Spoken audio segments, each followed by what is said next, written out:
Part 2. The Four Forces of Ecstasis. No one dances sober unless he is insane. Cicero. Chapter 4. Psychology. Translating transformation.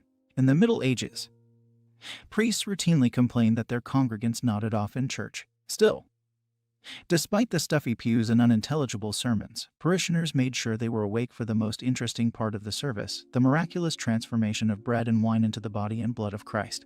At that exact moment, the priest would utter a powerful incantation, what sounded like hocus pocus, and the magic would be done. Except, as Archbishop of Canterbury John Tillotson later noted, one in all probability, hocus pocus is nothing else but a corruption of hoc estate corpus. Ridiculous imitation of the priests of the church, without the ability to understand Latin. The peasants had garbled the translation, providing would-be magicians with a catchphrase for centuries to come. But in 1439, Johannes Gutenberg invented the printing press, giving the faithful the chance to read the Bible in their own language, rather than deferring to the clergy.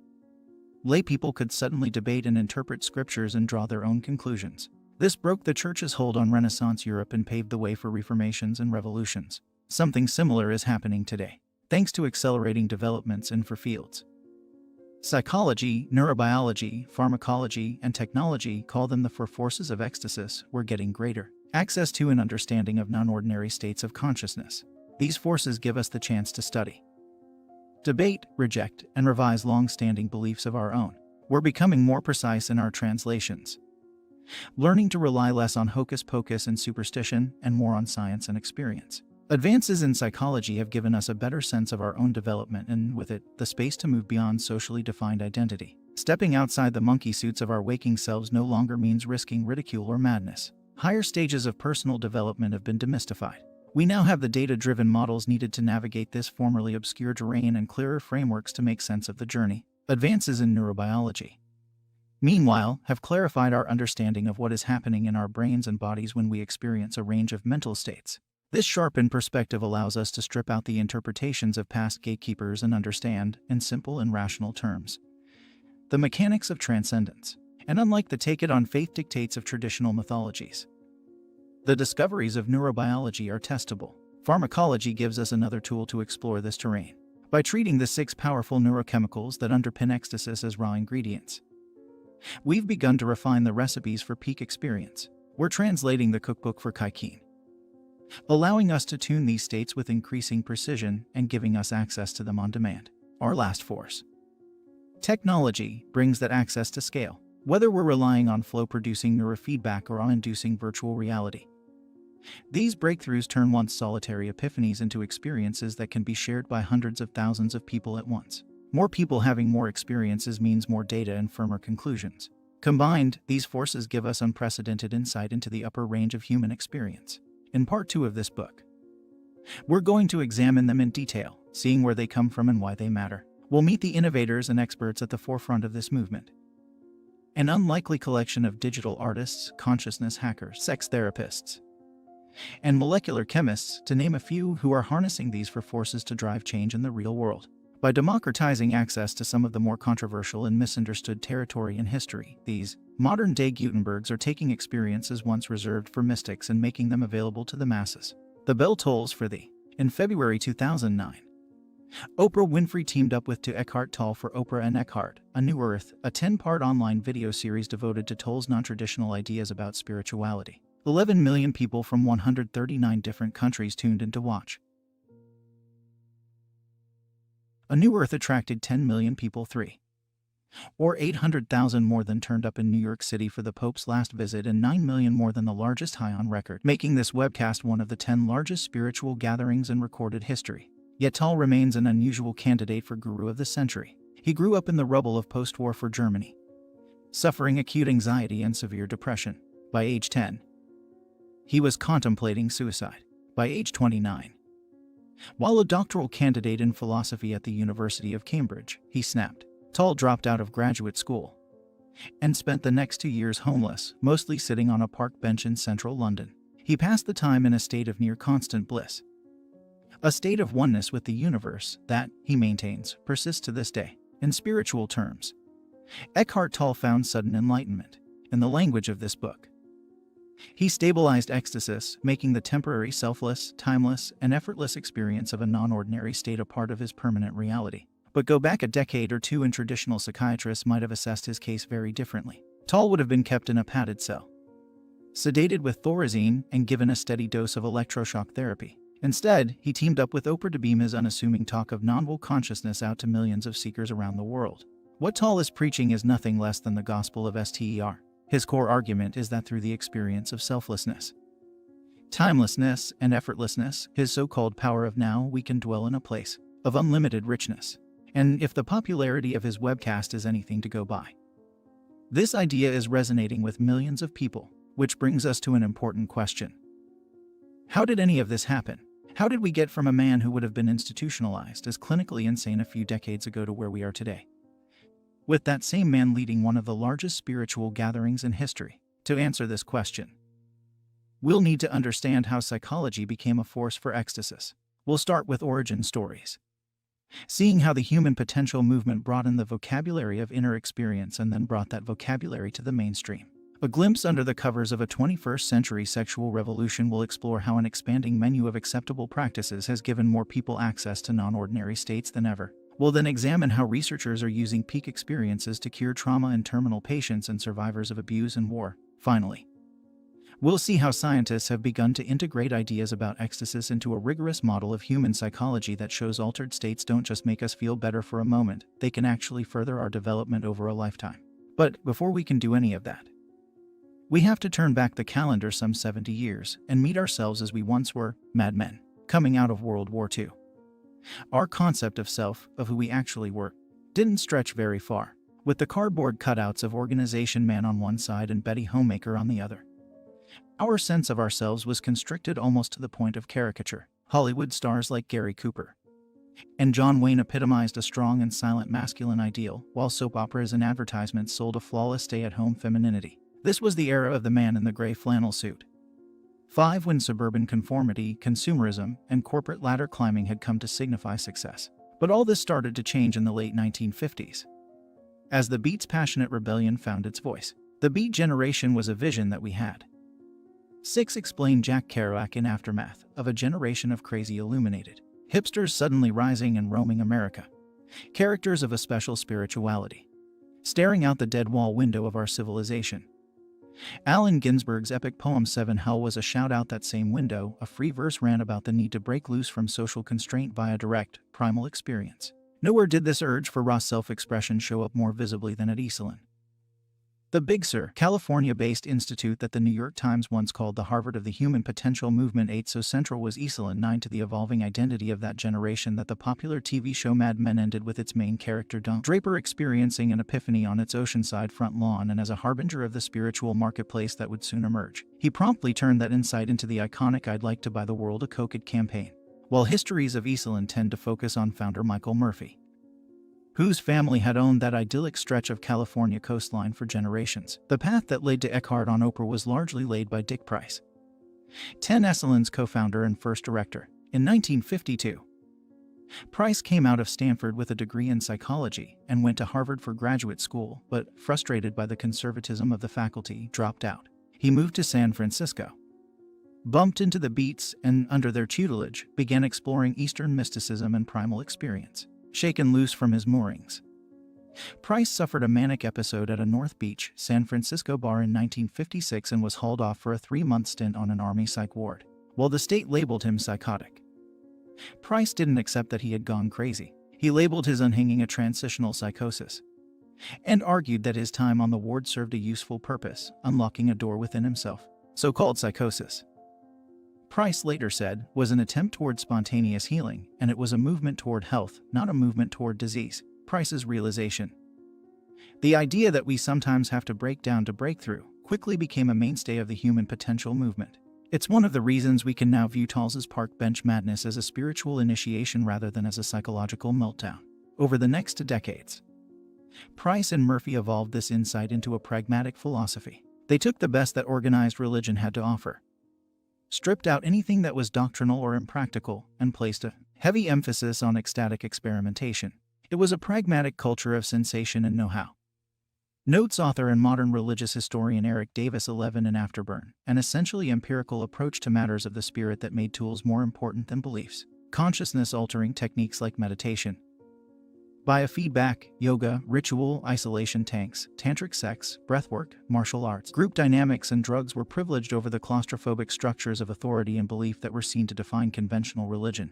It was a uniquely American approach that resonated deeply with the country's anti-authoritarian ideals. Rice University religious scholar Jeff Kripal called it the religion of no religion. Writing in his book Esalen, it has no official alliance with any religious system.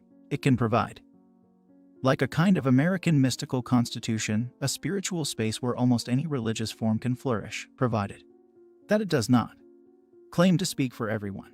As an early Esalen motto put it, 12 No one captures the flag, despite its inclusive charter. The Institute's impact was limited to a thin slice of the population, with its deep roots in Ivy League intellectualism and ascetic Eastern mysticism. This new philosophy mainly attracted well-educated freethinkers from New England and California. That is, until Werner Erhard came along and transplanted Esalen's esoteric ideas out of Bohemia and into the belly of the mainstream.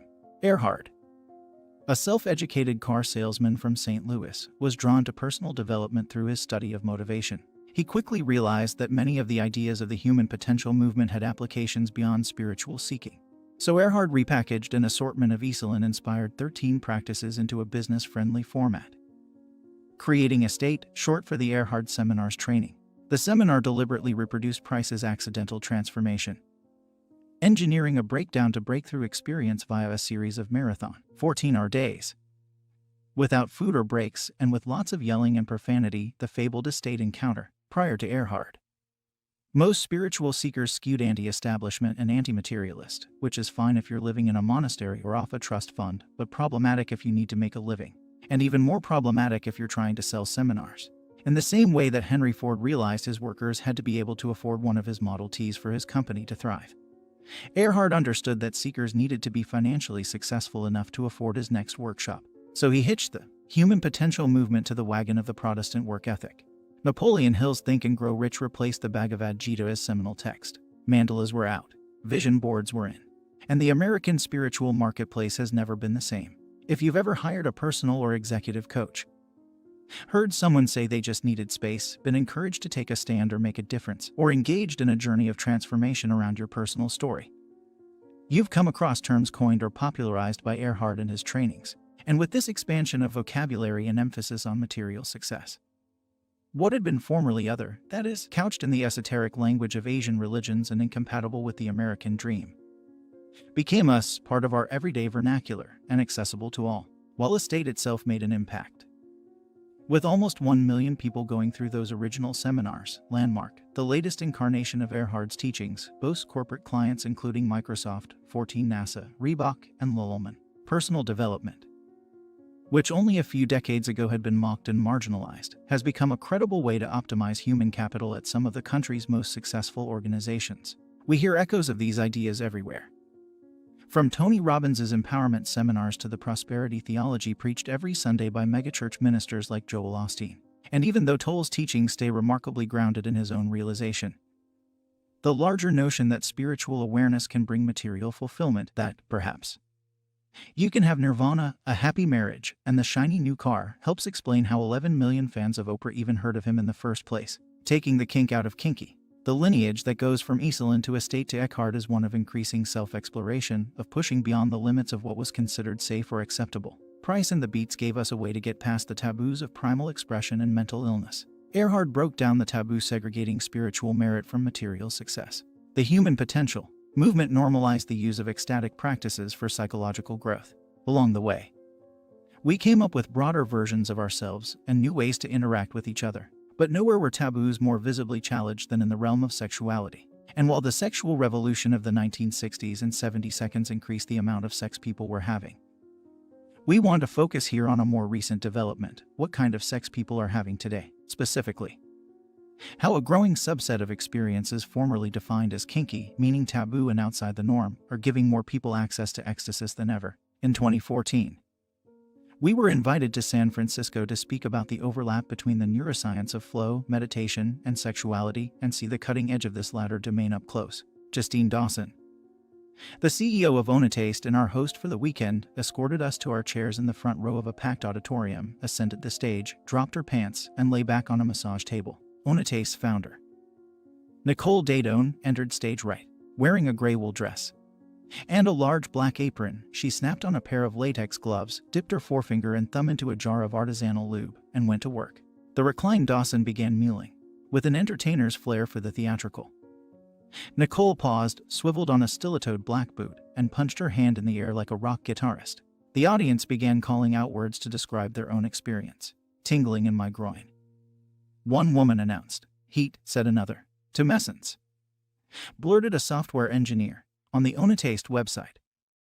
They described their central practice as oming, 15 short for orgasmic meditation, and we just witnessed a mainstage demonstration by the masters. A tightly circumscribed, almost ritualized practice. Oming involves stroking the upper left quadrant of a woman's clitoris for exactly 15 minutes without attachment to outcome or expectation of reciprocity. Their goal is to create a turned-on woman, one who is neurochemically saturated, physically open, and emotionally empowered.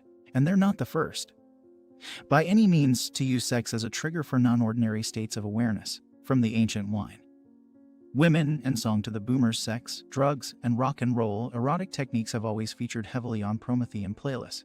The search for personal transformation, 16 including through sex, led to the oceanside hot tubs at Esalen, explains Patricia Brown in her New York Times article on orgasmic meditation. One taste is but the latest stop on this sexual underground, weaving together strands of radical individual freedom, Eastern spirituality, and feminism. Their message appears to be getting traction. Onataste has centers in Los Angeles, New York, San Francisco, London, and Sydney, along with a dozen other cities. They've received largely favorable coverage in The Atlantic, New Yorker, Vanity Fair, Time, and dozens of other publications. To put this in perspective, Planned Parenthood founder Margaret Sanger, 17, had to flee the United States in 1914 to avoid prosecution for sharing basic information about contraception. Yet, in 2015, Onataste notched a placement on the Inc. 5000, an annual ranking of high-growth companies. The popularity of orgasmic meditation makes sense once you understand what it can do. In French literature, University of Pennsylvania neurologist 18 Anjan Chatterjee explains in his book The Aesthetic Brain, the release from orgasm is famously referred to as la petite mort, the little death. The person is in a state without fear and without thought of themselves or their future plans. This pattern of deactivation could be the brain state of a purely transcendent experience enveloping a core experience of pleasure. Social scientist Jenny Wade, 19, has spent her career studying these same phenomena. The fact is, sex, all by itself, she writes in her book Transcendent Sex, can trigger states identical to those attained by spiritual adepts of all traditions. By Wade's estimate, nearly 20 million Americans have had at least one encounter with boundary-dissolving, self-obliterating sex. Happened to countless thousands of people regardless of their background. She notes, to hairdressers, investment managers, nurses, lawyers, retailers, and executives. But if 20 million of us have experienced transcendent sex, why aren't we talking about it more often? Most volunteers said they had never confided their experiences to their lovers. Wade reports, for fear their partners would make fun of, not be interested in, or not be receptive to spiritual stuff. Yet it's not only the spiritual stuff that gives people pause. Sometimes it's merely who's doing what with whom. And what would the neighbors think? For most of the 20th century, we had no idea what people were up to in their bedrooms or what normal actually looked like. Long after Masters and Johnson and Kinsey and company did their best to extract honest answers from modest people about their sex lives and were consistently lied to. Men overestimated the length of appendages. Women sandbagged on their number of partners.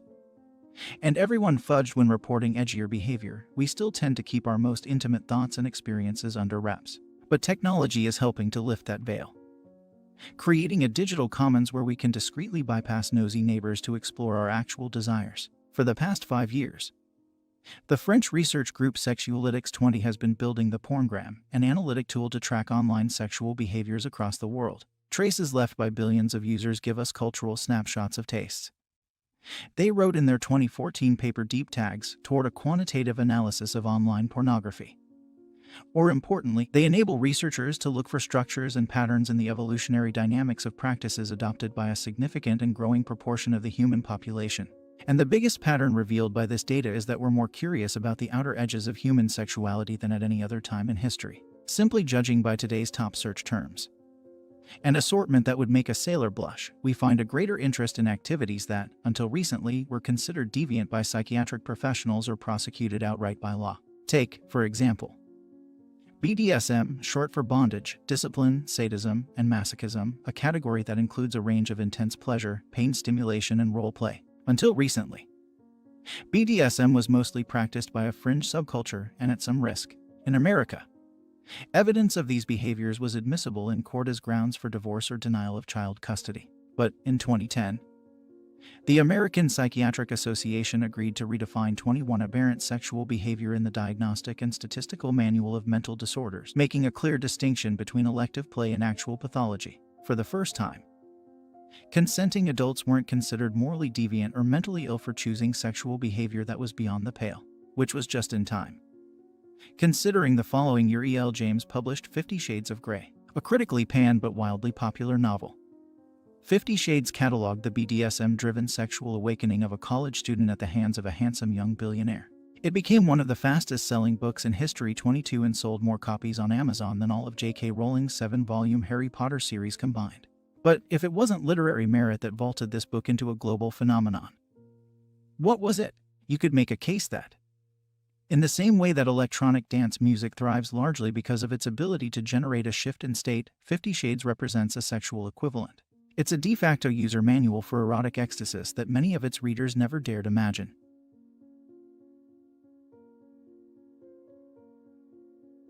Edgy sex went suburban. If you get past the snickering, the exceptional popularity of the book is understandable. Beyond simple novelty or variety, this broader range of sexual experiences is giving people access to altered states that vanilla sexuality rarely does. To return to the knobs and levers of ecstasis, we know full-spectrum sexuality contains many of the same triggers that produce STER through meditation, flow states, and psychedelic experiences. Pleasure produces endorphins, but pain can prompt even more: the uncertainty of teasing. As Stanford's Robert Sapolsky established, spikes dopamine for 100%. Nipple stimulation boosts oxytocin. Pressure in the throat or colon regulates the vagus nerve. 23. Creating exhilaration, intense relaxation, and goosebumps, what Princeton gastroenterologist Anna Sheth memorably terms euphoria. To some it may feel like a religious experience. Sheth writes, to others like an orgasm, and to a lucky few like both. And momentary erotic transcendence can bring lasting change. A 2013 Dutch study found that kinky sex 24 practitioners were less neurotic, more extroverted, more open to new experiences, more conscientious, less rejection sensitive, and had higher subjective well-being. Nor are these benefits reserved just for the socially progressive. Minister Ed Young, 25, of the Mega Fellowship Church in Dallas, Texas, exhorts his congregation of thousands to the 7 Days of Sex Challenge, where they commit to sex every day for a week to deepen their spiritual union. And when I say intimacy, I don't mean holding hands in the park or a back rub, Young clarified. If you make the time to have sex, it will bring you closer to your spouse and to God. This grassroots movement, combined with growing research, make it clear that sexuality is becoming one of the more popular techniques of ecstasy available today. Once we step beyond taboos and social conditioning, it's easier to see that access to ecstasy has been hardwired into us all along. In the past, you had to risk social or legal censure if you tried to figure it for yourself. Now there's a broad movement to explore full-spectrum sexuality and elevate it from compulsion or perversion into something more deliberate, playful, and potent. The arc of the moral universe may be long, but it's bending toward the kinky, good for what ails you. Even with all these new approaches to ecstasy at our disposal, from the estate encounter to more adventuresome sexuality, a critical question remains: can these fleeting moments produce meaningful psychological change? If not, it would be hard to justify their additional risks and complications. If so, they might earn a legitimate spot in the toolkit of personal development.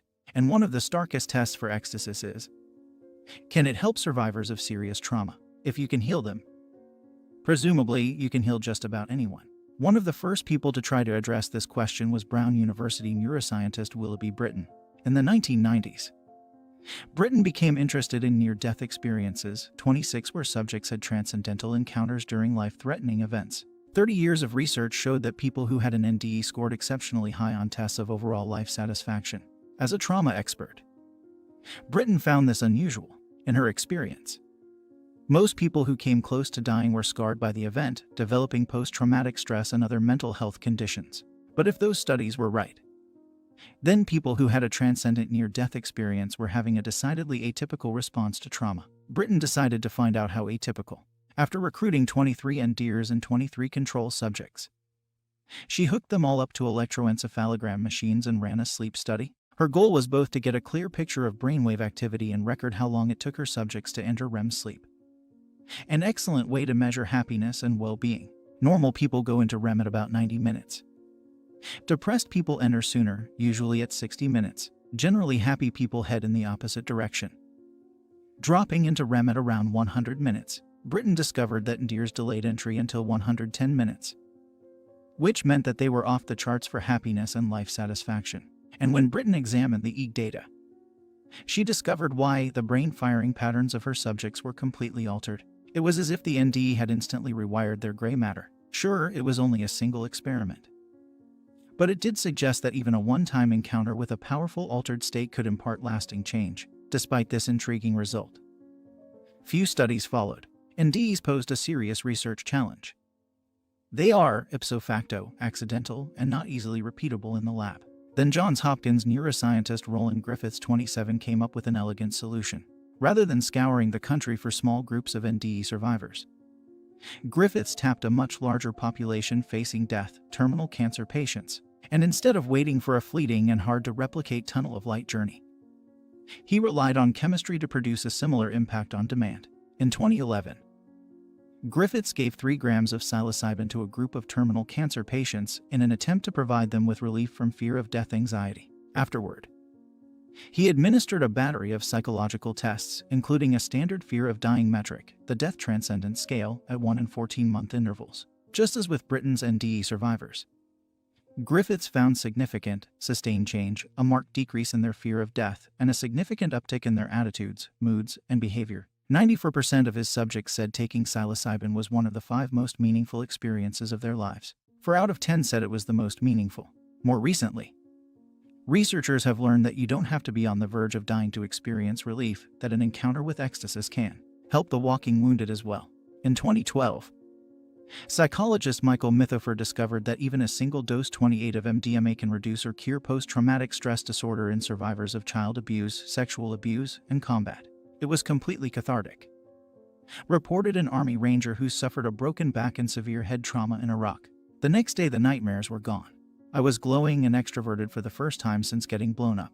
MDMA gave me my life back. To put the options trauma survivors have into perspective, nearly 25 million Americans suffer from PTSD, yet the only 2 drugs approved for treatment are Prozac and Zoloft. Both require weeks or even months to get into our system, while their effects last only as long as we continue taking them. Stop the pills and you return, more or less, to where you started. In contrast, Mithofer found that the benefits provided by 1 to 3 rounds of MDMA therapy last for years. These results outstrip conventional treatments so convincingly that, in May 2015, the federal government approved studies of MDMA as a treatment for depression and anxiety. Flow researchers have achieved comparable results without drugs, simply by altering neurobiological function. In 2007, working with Iraq War veterans at Camp Pendleton, occupational therapist Carly Rogers of the University of California, Los Angeles blended surfing and talk therapy into a treatment for PTSD. It was essentially the same protocol Mithofer used, only with the flow generated by action sports substituting for MDMA. Much like in Mithofer's study, sufferers experienced nearly immediate relief. After just a few waves, they were laughing in the surf lineup, reported Outside magazine. "Oh my God. Our Marines are talking," said the lieutenant who approved the experiment. "They don't talk, ever." Since then, the program has been formalized, and more than 1,000 soldiers have taken part.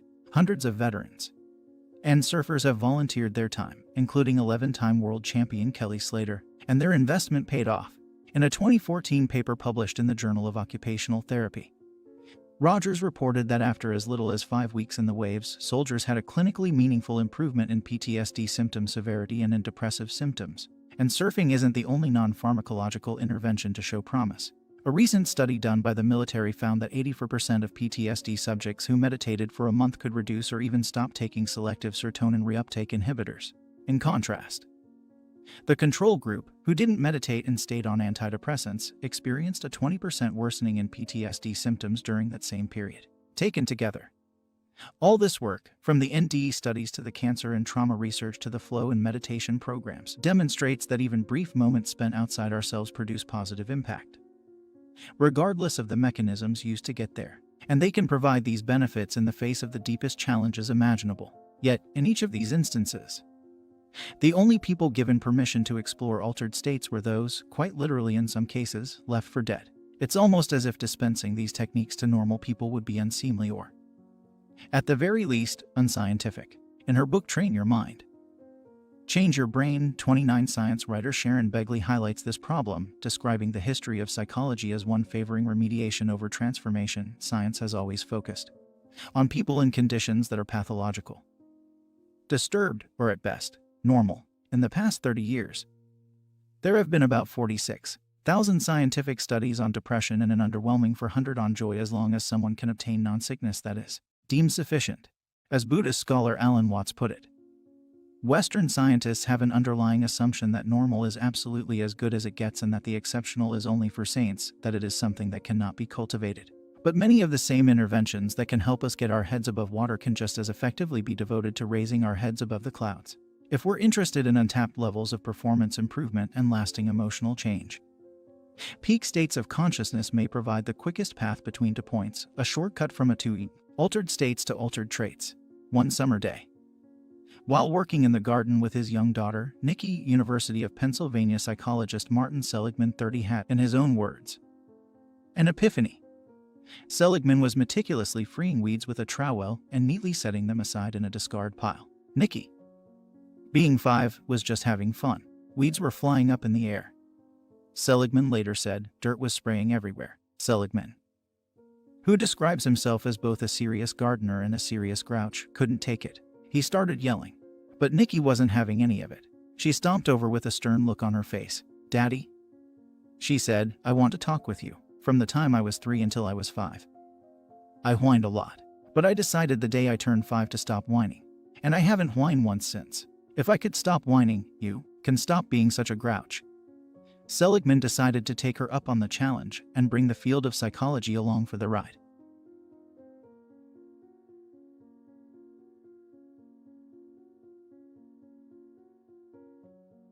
"I want to remind our field that it has been sidetracked," he wrote in his first presidential column for the Oppa's newsletter. "Psychology is not just the study of weakness and damage. It is also the study of strength and virtue. Treatment is not just fixing what is broken. It is nurturing what is best within ourselves. If those trauma studies demonstrated that a few instances of ecstasis can help mend what's broken, then what happens if we deploy these techniques repeatedly over the course of a lifetime? Can recurring access to these states really nurture what is best within ourselves? Can they, as Alan Watts suggested, be used to cultivate the exceptional? Oddly, in the history of adult psychology, the idea that we could cultivate anything over time was considered suspect. After adolescence, the thinking went, adults were pretty much fully baked. Sure, we could learn technical skills, like going to business school or picking up a musical instrument, but our ability to add psychological capacities, like the gratitude and empathy that Nikki asked her father to embrace, was believed to be pretty much over and done with by the time we'd graduated from college. But Bob Keegan, the Harvard psychologist whom we first met in Chapter 2, appended that assumption by doing something psychologists before him hadn't done too much of: longitudinal research. Keegan tracked a group of adults as they aged. His goal was simple: understand how they changed and grew over time, and determine if, in fact, there were upper limits to who we can become. Keegan spent 3 decades tracking this group, 30 to seeing what happened to their psychological maturity and capacity along the way. He discovered that while some adults remained frozen in time, a select few achieved meaningful growth right around middle age. For example, Keegan noticed that some people moved beyond generally well-adjusted adulthood, or what he called self-authoring, into a different stage entirely, self-transforming, defined by heightened empathy, an expanded capacity to hold differing and even conflicting perspectives, and a general flexibility in how you think of yourself. Self-transforming is the developmental stage we tend to associate with wisdom. But not everyone gets to be wise. While it usually takes 3 to 5 years for adults to move through a given stage of development, Keegan found that the further you go up that pyramid, the fewer people make it to the next stage. The move from self-authoring to self-transforming, for example. Fewer than 5% of us ever make that jump. But in all of this developmental research, buried in the footnotes 33 about those self-transcending 5%ers, lay a curious fact. A disproportionate number of them had dabbled in ecstasis, often beginning with psychedelics and, after that, making meditation, martial arts, and other state-shifting practices a central part of their lives. Many of them described their frequent access to non-ordinary states as the turbo button for their development. And this isn't an isolated finding. 50 years ago, psychologist Abraham Maslow noticed 34 that the more peak experiences a person had, the closer they came to self-actualization, his term for the upper stages of adult development. A 2012 study published in Cognitive Processing took it further 35 when examining the relationship between peak experiences and performance in Olympic athletes and corporate managers. Researchers found that the highest performers didn't just have more frequent peak experiences. They also made more ethical and empathetic decisions. Boston College's Bill Torbert found that those at the top of the developmental pyramid 36 not only were more ethical and empathetic, they performed better in the workplace as well. In a survey of nearly 500 managers in different industries, he found that 80% of those who scored in the upper stages of development held senior management roles despite only making up 10% of the broader population. The most developed leaders, as Torbert noted in the Harvard Business Review, succeeded in generating one or more organizational transformations over a 4-year period. Their company's profitability, market share, and reputation all improved. Consciousness, it turns out, goes straight to the bottom line. If the shift in psychology that led us from Esalen to Eckhart was about greater permission to explore, then Keegan and his colleagues have given us the next piece of that puzzle, a map of where we're going, by bridging the gap between peak states and personal growth. These discoveries validate ecstasis as a tool not only for self-discovery, but also for self-development. So while ecstatic states aren't the same as developmental stages, it appears that having more of the former can, under the right conditions, help accelerate the latter. In short, altered states can lead to altered traits.